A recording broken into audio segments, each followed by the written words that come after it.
Hello, the doc is in, and welcome back to another chapter of Jujutsu Kaisen, chapter 221, Gain and Loss.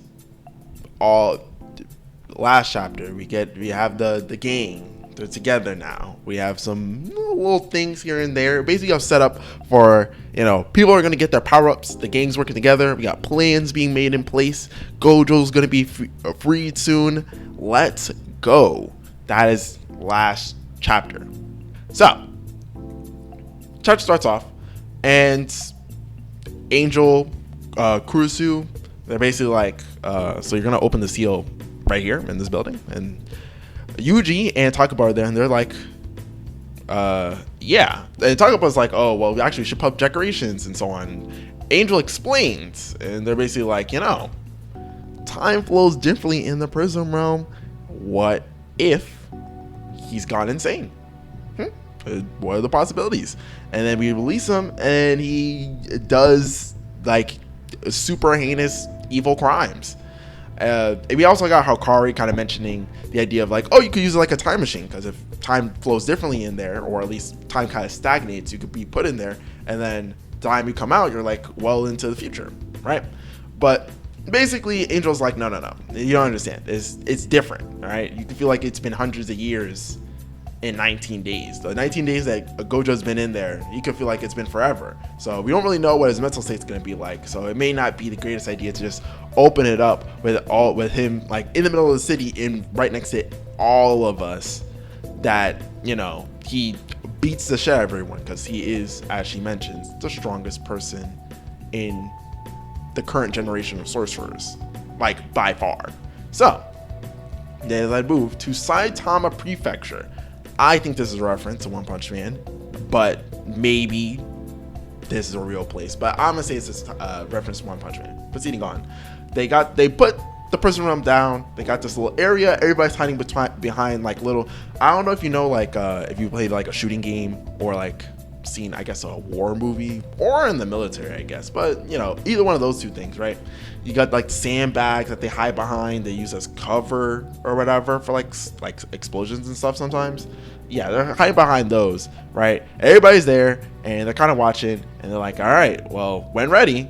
And Inumaki, who his back, and I believe he has both his arms, it appears, not 100% sure.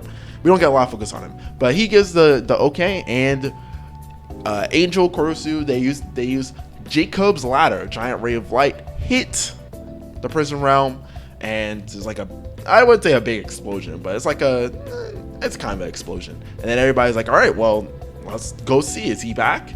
And they get there, and then there's nothing there. Everything's gone. The prison realm part is gone. The blanket area is moved over. There's nothing there. And they're like, what happened to him? Did he disappear? And Angel / Kurusu is basically like, well, maybe he's evil, and then he disappeared because of Jacob's ladder. And of course, like, everybody who's on the team is looking at them like, huh? And Shoko, I remembered her name from last time. Shoko, old teammate of Gojo, is like, well, he was a little evil, so I mean, I guess it is what it is, which is kind of crazy. It's like, we kind of need him to like survive, and you're just casually like, well, I guess he's dead. Anyway, right after she says that, earthquake, boom, and Yuji's like, this can't be a coincidence. Cut away. Now let's get into it. Monologue. I had placed the prison realm at the subduction zone, 8,000 meters below the surface in the Japan Trench. And of course, I placed cursed spirits to act as sensors beneath the multiple layers of seal over top. Tengen told me about the back after being absorbed. In theory, this would mean that you would perish even if the seal were somehow broken. So tell me, how in the world did you do it? Hijaku getting stared down by a freed Gojo. And then he continues to monologue, right? He's saying all these things. He's like, oh, you finally got to relax. And he's like making jokes or whatever, having light talk. Gojo, I guess he got his jacket in tatters, kind of flowing behind him. He got his time skip drip. He was even in the real world, but he got that drip on him, and he's like, choose your next words carefully. After all, they will be your last. Impact coming. It was a whole punch through whatever building they're in, right? Kenjaku dodges, and what? Oh, I also have to. I almost forgot. I gotta point this out. When Gojo tells him these are his last words, Kenjaku sweats.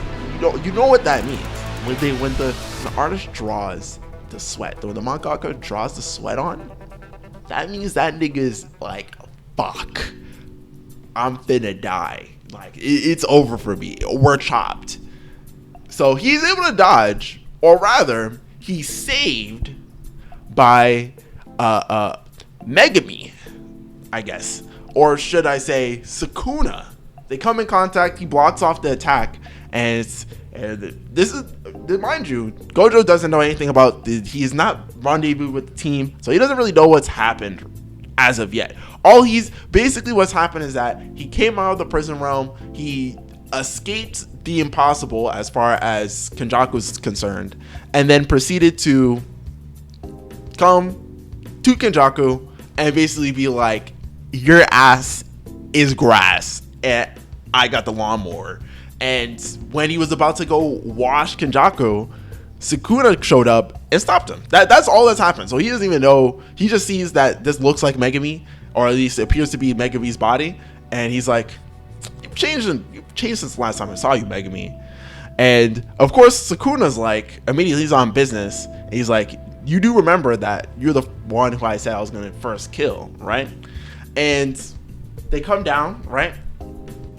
And after the little clash and this little designation by Sukuna, they land, and Sukuna's like, well, I took over this brat's body, but in the end, they'll all end the same. I will finish you. And Gojo immediately on that timing, he's like, you, a loser who ran away from Yuji? You think you got the hands for me? Immediately, oh, mind you, Arame's here. Arame's like, disrespect on my man's name?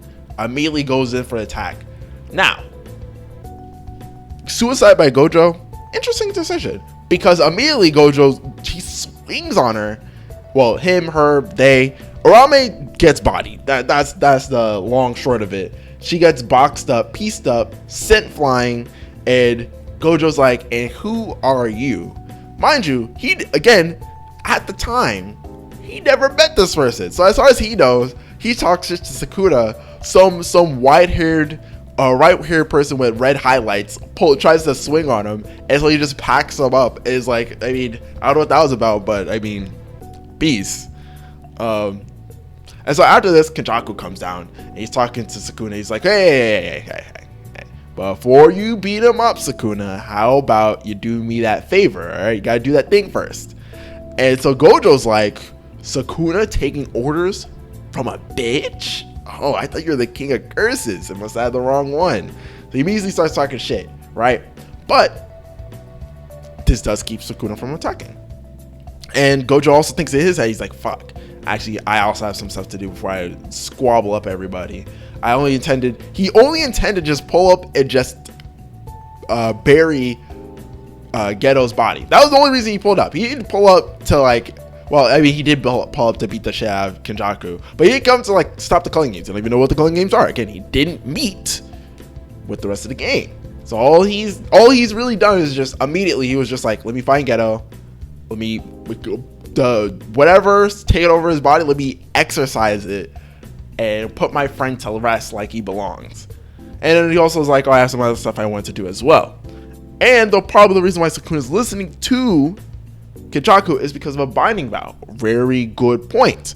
Which actually makes more sense and explains why Sukuna hasn't immediately just started beating the shit out of Kenjaku at any point for like semi-disrespecting him. Because even Sukuna has mentioned that he's kind of afraid of breaking binding vows, or at least he isn't going to actively go out of his way to break one if he can afford not to.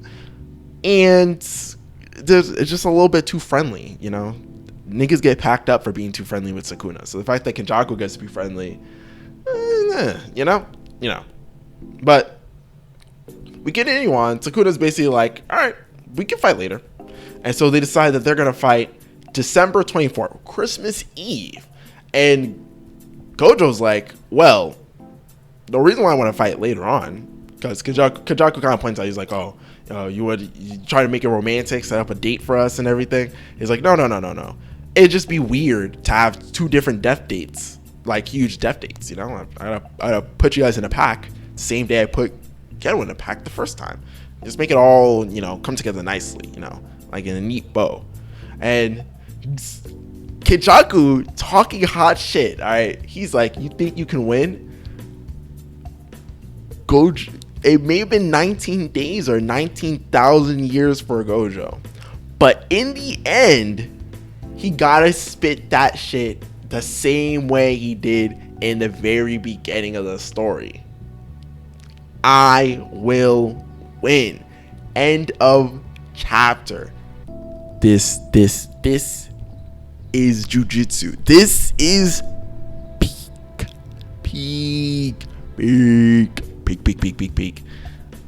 Alright. Honestly, ironically, there's kind of not that much to discuss. Despite this being like a huge chapter, there is kind of not that much to talk about. Alright. So, first things first. Gojo makes a good point, which is that Sukuna is probably under a binding vow with Kenjaku. They have a deal. Makes sense. What that deal is not entirely clear. I mean, there could be an implication for the idea of like, oh, when Kenjaku finishes the culling games and does the merger and everything, Sukuna's supposed to fight the thing, and then it's supposed to, like, you know, supposed to be like a test drive of the end of the merger.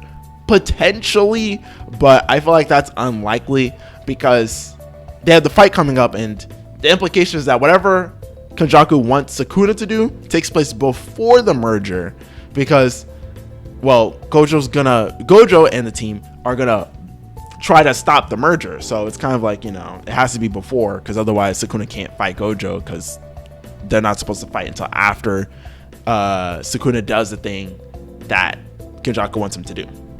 So that's interesting. It is interesting that Gojo's able to deduce this immediately, but it does make sense. And also, we also got to consider the rest of the team hasn't actually seen Sukuna and Kenjaku actually talk, really. Obviously, there is a sense to be made that they are possibly working together, but they haven't seen them actually like come together as a 1-2 partnership thing and converse at all. So something to just consider. Kenjaku, we see it in real time. He does not want to smoke with Gojo at all. He clearly is not prepared for it, and he clearly knows that he's going to get his ass packed the fuck up if he tries to pull up on him. So that's that. I like this. I do find it interesting that I don't find it interesting, but I think Kenjaku it is cool that Kenjaku kind of prepares for the arrival of Gojo after finding out about the stuff with Tengen, and that he does attempt to hold back Gojo. I don't know why he thought it would work. I don't even think he maybe really did think it would work, but it clearly didn't. So I was, you know, and the return of Gojo is beautiful. Every moment is peak. The jokes peak.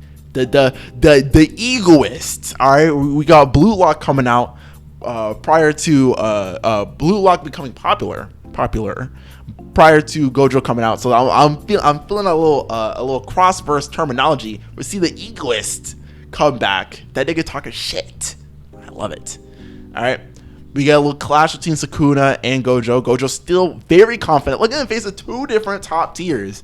He's like, this is light work. I do this for breakfast. All right. So, if you were a believer in Gojo coming on top versus Sukuna, you're feeling real confident right now. You're like, I'm talking about shit, bro. Like, everybody was talking about, oh, Gojo's gonna get packed up by Sukuna. Sukuna's got it. He got 10 shadows, and he got his domain expansion, and yada yada yada. Gojo came out here. He set the record straight. He said, "Do you think you can win?" He said, "Yeah." I said this at the beginning of the series. You think shit's changed? Shit ain't changed at all. So that was good. As for the first section of the chapter, it's really just preparation for Gojo to come out. But it is what the most interesting part. Well, the not most interesting, but the The part that probably people should take note of is that the team doesn't actually know that Gojo's out yet. They don't. All they know is that they opened the prison realm, and then there was an earthquake right after.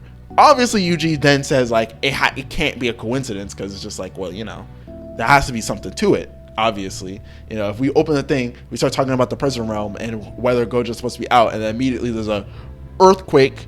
It's like, okay, it's probably something to do with this, because I mean, what else would it be? So, with that being said, I assume in the next chapter we will have Gojo and the rest of the team properly see each other and be like, so how's everybody doing? Expect something like that from Gojo. So definitely looking forward to that. But that is something to keep in mind, that like, what if, depending on if Gojo gets there immediately, or like maybe he takes a second, makes a detour or whatever, or has some troubles getting over there for one reason or another, whether it be barrier reasons or so on, the rest of the team, they have to assume Gojo's not available.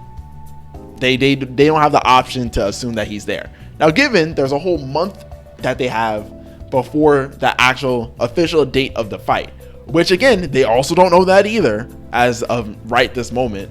But with all that time, even if Gojo does decide to take like a little bit of time to, like, I don't know, get his bearings or so on and so forth, there's still time for them to like convene, make a plan, decide what they're gonna do and whatnot. So that is, I would say, the last thing that really needs to be discussed in this chapter, outside of just saying peak over and over and over again. But yeah, this is peak. This is peak. Yep. That's how I'll put it. It's peak. Anyway, with that all being said, thank you for watching this video. The doc is out. Thank you for watching. Feel free to subscribe and watch the videos on the right. Other than that, the doc is out. Bye.